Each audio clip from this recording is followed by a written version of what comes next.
বর্তমানে এখন ছিলাম বান্দরবনে, রাতে এসেছিলাম বান্দরবনের শহরের ভিতরে। আর শহরের ভিতরে এখন যাচ্ছি নীলগিরির দিকে। এখন যেমন নীলগিরি, আর রাস্তায় কিছু কিছু ভিউ পয়েন্ট গুলো পড়বে, তো ওগুলো কভার করে নিবো এখন যেতে যেতে। তো শহর থেকে 1 কিলোমিটার দূরে চলে গেছিলাম। দূরে যাওয়ার পর আবার ব্যাক আসা লেগেছে। ব্যাক আসার কারণ একটাই, শুধুমাত্র যে বাইকে ফিউল কম ছিল, যার কারণে আবার ফিউলটা নিতে চলে এসেছে এদিকে। কারণ বান্দরবন শহরের ভিতরটায় বের হয়ে গেলে পারে ওদিকে আর পাম্প নাই খো, তখন আবার বোতলের তেল নেওয়া লাগবে, যার কারণে এখানে চলে এসেছি। আবার এখানে আসার পর বাইকের ফিউলটা লোড করে নিলাম। আর আমরা এই পাকে একবারই কক্সবাজার চলে যাব, যার কারণে এখানে বাইকের ফিউলটা লোড করে নিলাম। দেখাইতে লাগলাম সামনের দিকে। এখন আছে নীলগিরির পথে, আর একটা রাস্তা পুরোটা উঁচা নিচু রাস্তা, মানে পাহাড়ি রাস্তা একেবারে। দেখতে পাচ্ছেন ওপরে পাহাড়, মধ্যখানে রাস্তা। তারপর এখন আমরা চলে আসছি মিলনছড়িতে। তো মিলনছড়িতে আসার পরে এখানে একটা সুন্দর ভিউ আছে। আর মিলনছড়ি এই জায়গাতে একটা সুন্দর ভিউ দেখতে পাওয়া যায়, সেটা হচ্ছে পাহাড়ের উপর থেকে নদী দেখতে পাওয়া যায়। তো আমরা ওটা দেখার জন্য এখানে দাঁড়াবো এখন। আর এটা আমার ফার্স্ট টাইম ছিল বান্দরবনের রাইড, যার কারণে আমি অনেকগুলো স্পট মিস করে দিয়েছিলাম। পরে আবার ব্যাক আসছি বা আগে থেমে গেছিলাম, এরকম হয়েছে অনেকগুলো স্পটে। আর এখন বর্তমানে যে রাস্তাটাতে আছি, এই রাস্তাটা অনেক উঠান্তি, দেখে বোঝা যায় না তো, আসলে মেন চোখে দেখলে পারে বোঝা যায় ব্যাপারগুলো, ক্যামেরার চোখে অতটা বোঝা যায় না তো। দেখে লাগছে সমতল, কিন্তু বাস্তবে এগুলো অনেক উঠান্তি রাস্তা, যেটা আপনি বাইকের মিটারে দিয়ে খেয়াল করলে বুঝতে পারবেন, আর বাইকের সাউন্ড দেখলে বুঝতে পারবেন।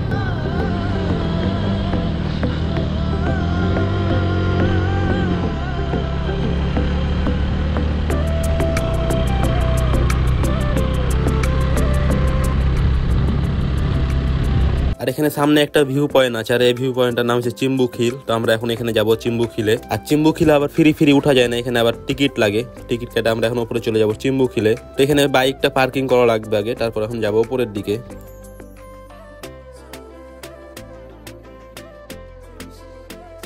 আঙ্কেল কোনো দিবেন না ডিসকাউন্ট একটু? 4 জন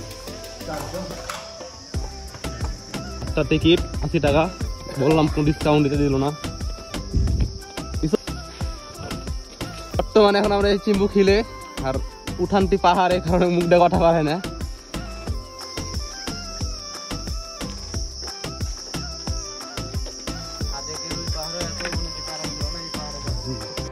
আর এই চিম্বুখিলের এই রাস্তাটা ছিল অনেক উঠানটি একটা রাস্তা, যে দেখতে পেয়েছেন পিছন দিকে কতটা নিচে হয়ে আছে, আর উপর দিকে আমরা উঠতে আছি। তো আমরা সেখানে কংলাক পাহাড়ে উঠেছিলাম। কংলাক পাহাড়ে এত উঠানটি ছিল না, যেমন লাগছে জায়গাটাতে উঠতে।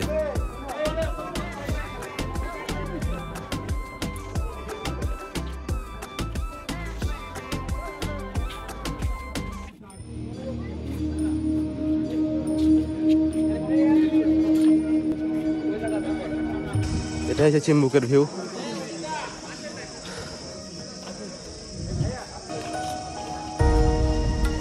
চলো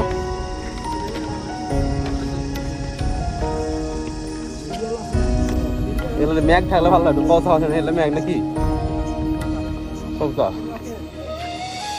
তো আর এখন যে ভিউটা দেখতে পাচ্ছেন, এই ভিউটা হচ্ছে চিম্বুখিলের ভিউ। তো এই ভিউটা হচ্ছে আর ভিডিওর অ্যাঙ্গেলটা ঠিক নাই, ভিডিওটা লম্বাভাবে করা হয়ে গেছে, ভিডিওটা পাতলাভাবে করা হয়নি, যার কারণে ভিডিওটা এরকম দেখতে লাগছে ছোট ছোট। এই যে চিম্বুখিল। আর এখন আমরা যাচ্ছি নীলগিরির উদ্দেশ্যে। তো নীলগিরি এখান থেকে আর 20 কিলোমিটার যাওয়া লাগবে।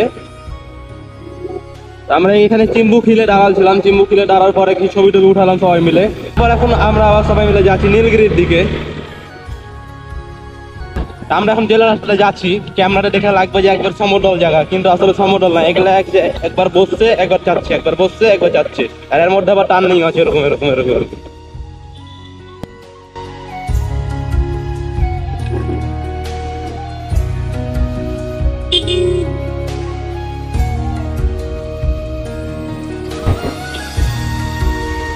এখানে একটা ভিউ পয়েন্ট আছে, যেটা মিস করে দিয়েছি আমার এখন লেগে।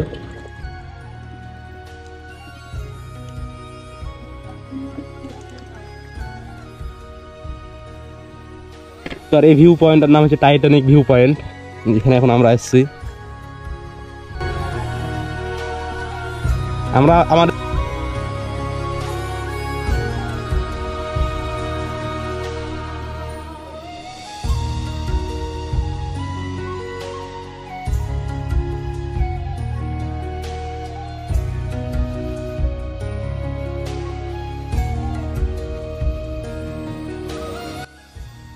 সামনে যে পাহাড় দেখতে পাওয়া যাচ্ছে ওই পাহাড়ে যাওয়া লাগবে এখন আমাদের। এই যে রাস্তা, এত বেগ রাস্তা চলে গেছে একবারে পাহাড়ের উপর পর্যন্ত। আর এই জায়গাটার সামনে বাম দিকে একটা ভিউ পয়েন্ট আছে, আর যে ভিউ পয়েন্টটা আমরা একটুর জন্য মিস করে দিয়েছিলাম, কারণ আমরা সামনে চলে গেছিলাম। তারপর হঠাৎ করে বাম দিকে তাকিয়ে দেখছি যেখানে একটা ভিউ পয়েন্ট আছে, তখনই সাথে সাথে ব্রেক করে আবার ব্যাকে আসলাম। আর ব্যাকে আসার পরে তখন ভিউ পয়েন্টটা এনজয় করলাম আমরা। আর এই ভিউ পয়েন্টটার নাম ছিল হচ্ছে ডাবল হ্যান্ড ভিউ পয়েন্ট। তারপর এখন আমরা চলে এসেছি ডাবল হ্যান্ড ভিউতে। এই যে ডাবল হ্যান্ড ভিউ।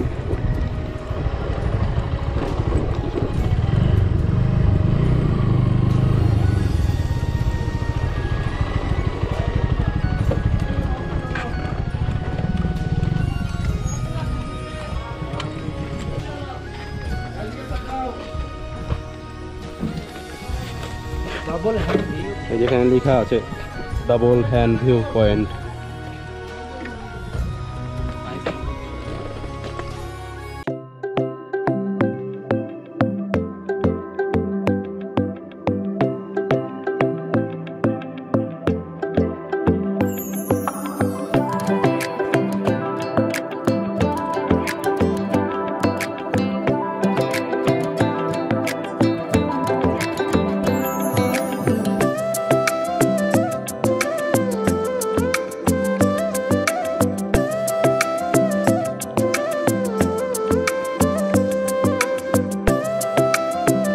তো আর এখন আমাদের ডাবল হ্যান্ড ভিউ পয়েন্টের ছবি তোলা হয়ে গেল, চলে সামনে নীলগিরির দিকে।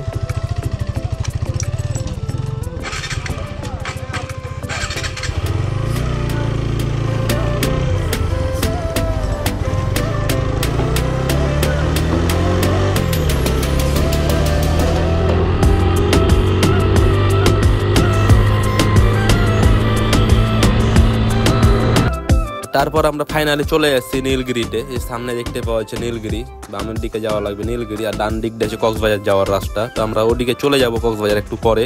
এখানে কিছুক্ষণ আমরা বসবো, রেস্ট করব, খাওয়া দাওয়া করবো দুপুরে, দেন তারপর তখন চলে যাব কক্সবাজারের দিকে।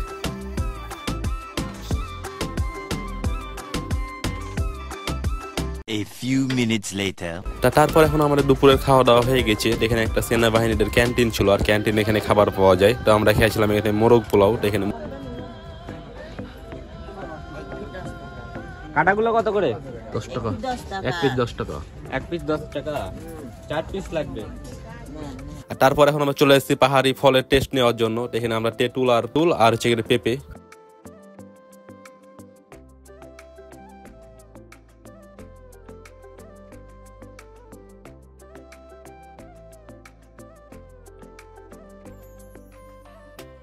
এটা ভালো হবে কি? ভালো ভালো, এটা এটাও ভালো। এটা চামড়া কালো দেখতে। এটা এটা ভিতরে ভালো। এটা ভালো আছে। হ্যাঁ, আচ্ছা, থাকে যাবে।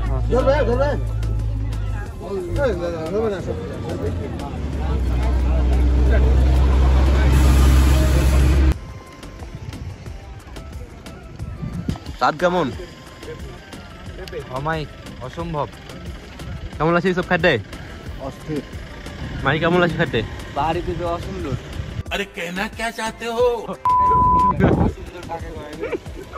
অসম্ভব সুন্দর। অসম্ভব সুন্দর। পেঁপের চাইতে পেঁপের দোকানদার আরো সুন্দর। बहुत तेज हो रहा है, बहुत तेज हो रहा है।